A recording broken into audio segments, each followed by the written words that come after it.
আজকে আমরা শেয়ার করব বলো লাল শাক কেন আমরা খেতে দিচ্ছি, আইডিয়া করো। হ্যাঁ ও,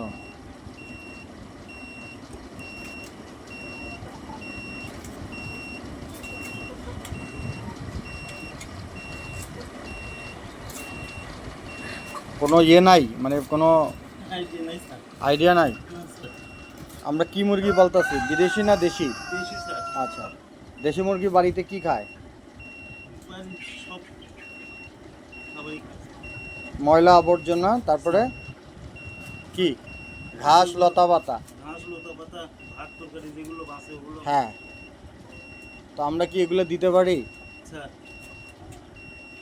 তো আমি দেখছি যে এখানকার ডিম আমি যে কিনে আমরা যে নিচ্ছি, মনে করো আমার পরিবার এই ডিম ফেরত দিচ্ছে, জানো এটা? এটা বাবুর্চির কাছে ফেরত দিয়ে দিচ্ছে, বলছে যে এই আমার জন্য দিতে, মানে ইনফ্যাক্ট পছন্দ না, দুর্গন্ধ আসে। এখন দুর্গন্ধ আসার বড় কারণ কি হতে পারে জানো? ফিট খিলানো আর এই শাকসবজি কম খাওয়ানো। ফিট তো আর বাজে জিনিস না, ফিট হইল গিয়া ভুট্টা গম এগুলা, কিন্তু এটার মধ্যে শাকসবজি একটু কম। এই যে দেখো, এটা নেশায় যেগুলো সব খাওয়ার জন্য এই যে ছটফট করতেছে। আমার মনে হয় তুমি যদি ছোট করে দাও ও সবই খাবে।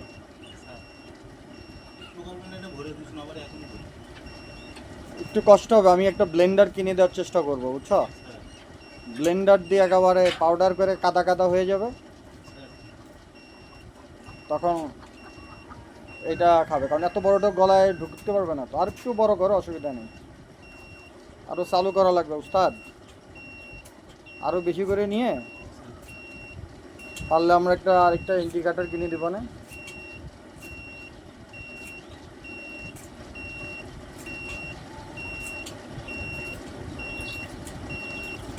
ওদের বাথরুমটা ক্লিয়ার হবে, তারপরে বদ হজম হবে না, ওই যে গুড় পায়খানা করে না, তারপরে কিছুটা হলে তোর পেট ভরা থাকবে, খাবার কম হবে, আঁশ জাতীয় খাবার, এসব অনেক কারণে। আর সবচেয়ে বড় কথা, এটা আমার তো কেনা লাগতেছে না।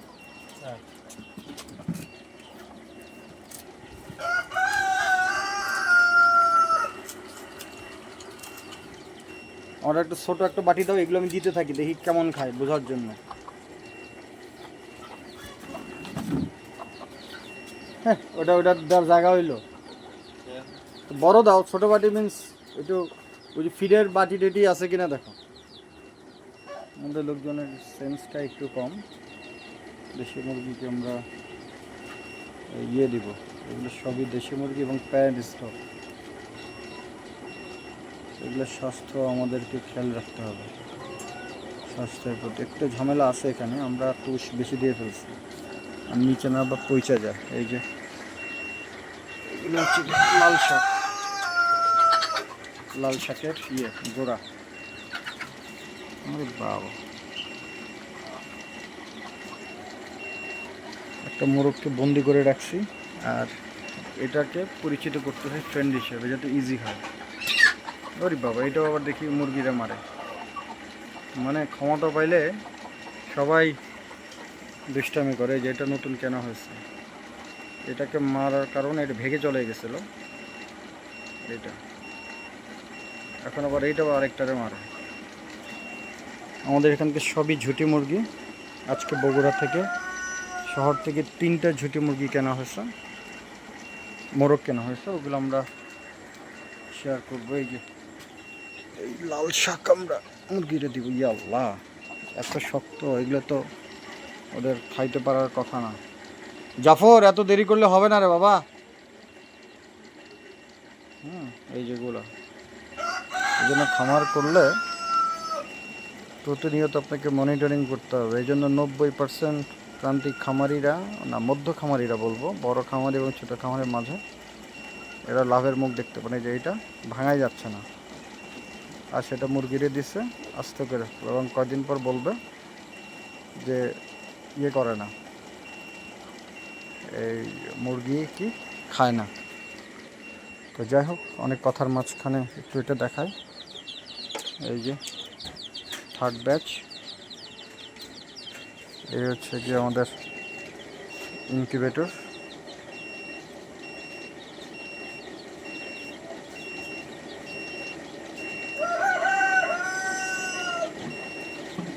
থার্টি সিক্স,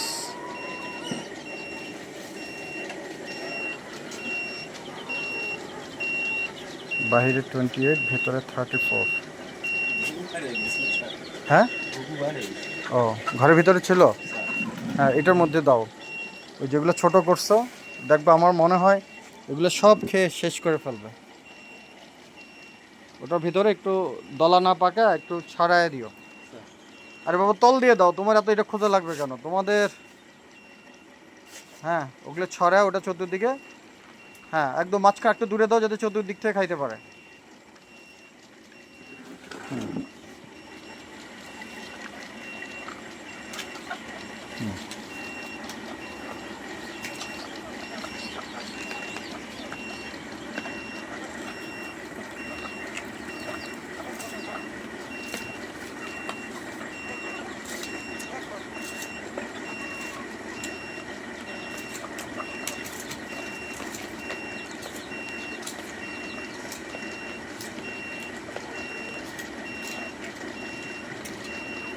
জাফর, ফার্ম করা কষ্টের কাজ, বুঝছো?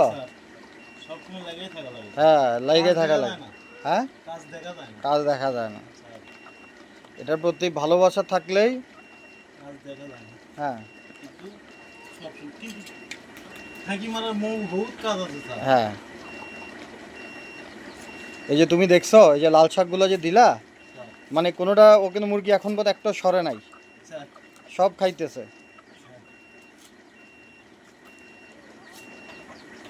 ওর জন্ম হয়েছে এইগুলা খাওয়ার জন্য।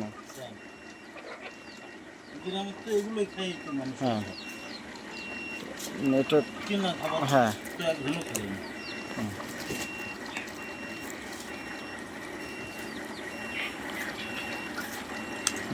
দেখো,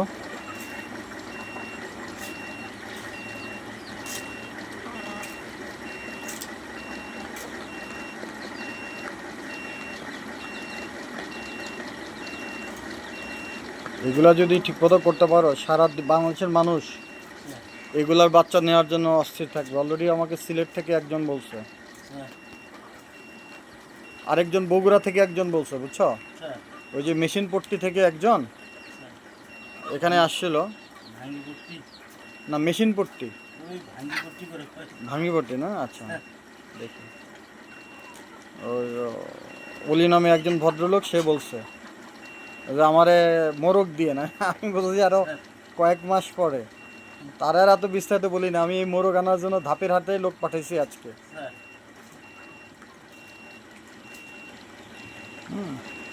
তো এগুলা কিন্তু আমাদের একটা সম্পদ। বিভিন্ন জায়গা থেকে আমরা এগুলা আনছি। তো এই সম্পদ তো দুইটা মরে গেছে, আর এগুলা কাজে লাগাইতে হবে। এটা বড় একটা বাণিজ্যিক একটা ব্লেন্ডার এনে দেবো,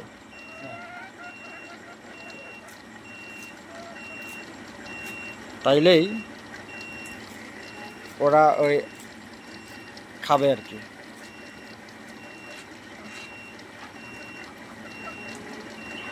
এটা একসময় চেয়ারে বসে যখন সময় হবে না, বা একটু ধুয়ে রেখে দিবা।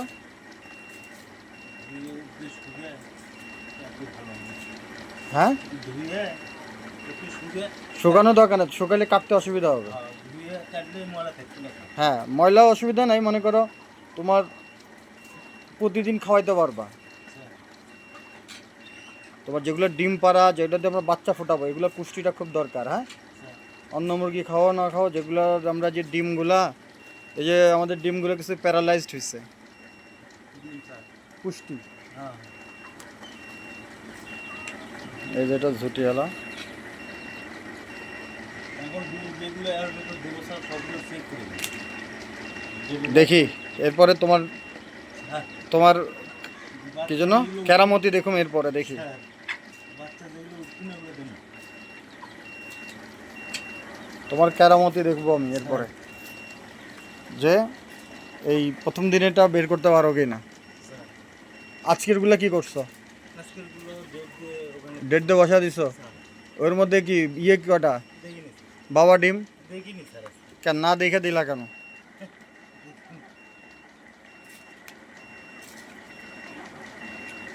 তো তাইলে বলো, আমি যে বললাম লাল শাক দিলে কেন দিলাম বলো তো দেখি শুনি। স্যার এই যে ডিম ভালো আসবে স্যার, ডিম ভালো আসবে, গুড। আর গন্ধ করবে না ডিম। ডিম গন্ধ করবে না। স্যার তারপরে দেশি মুরগি যেরকম খায় বাসায় ওই খাবারটাই খেলো স্যার। হ্যাঁ, এর হচ্ছে কি ইয়ে হবে না, ওই যে পায়খানা, পায়খানার সমস্যা হবে না, পেটের সমস্যা হবে না পায়খানার সমস্যা হবে না, মানে পেটের সমস্যা হবে না, স্যার। স্বাস্থ্য ভালো থাকবে, রুচির চেঞ্জ হবে, কারণ ও তো সারা জীবন ফিট খাচ্ছে। হজম শক্তি বাড়বে। হ্যাঁ, হজম শক্তি বাড়বে, অনেক উপকার। তারপরে আমার খাওয়া সাশ্রয় হইলো, কারণ ওর পাকস্থলী তো একটাই, তাই না? ও যদি এন থেকে যদি 20 গ্রাম খায়, মূল খাবারের 20 গ্রাম খাওয়াটা আমার কম হইলো। এই যে তুমি এ পর্যন্ত যা দিলা প্রায় 200 গ্রাম দিলা, মানে যে যেগুলো কাটতেছো এগুলো সহ, তাই না? আমার এই 200 গ্রাম সেফ। 200 গ্রাম মানে হলে কি, তাও তো প্রায় বৃষ্টি শুরু হয়ে গেছে। হ্যাঁ, 12-13 টাকা। তোমার কেউ রাস্তাঘাটে 12 টাকা এমনি দিবে? বা তুমি বা এমনি দিবা? কেউ দিব না। সো এইটাই হইল গিয়া মূল ইয়ে। তোমার যে ডিম, এই তোমার ডিম যে গরম ঠান্ডা, আমি এটা নিয়ে খুব বিপদে আছি। হ্যাঁ, বুঝছো? এই হিট বাড়াও। আমি ইউসুফরে এখনই বলতেছি এটা 40-এ দিতে। আমার মনে হয় মেশিনের সমস্যা আছে, বুঝছো? এই টেম্পারেচারে ভালো সমস্যা আছে, কারণ মুরগির ডিম ধরলে কি গরম লাগে না? আমার সবগুলো আমার হিট 40 দিয়ে রাখতে হবে, তা না হলে কাজ হবে না। ঠিক আছে, তো গুড। লাল শাকটা এরপর বলতে পারবো না কারো যদি বলি তোমারে। আর এটা হলো বিনা খরচায়। গুড।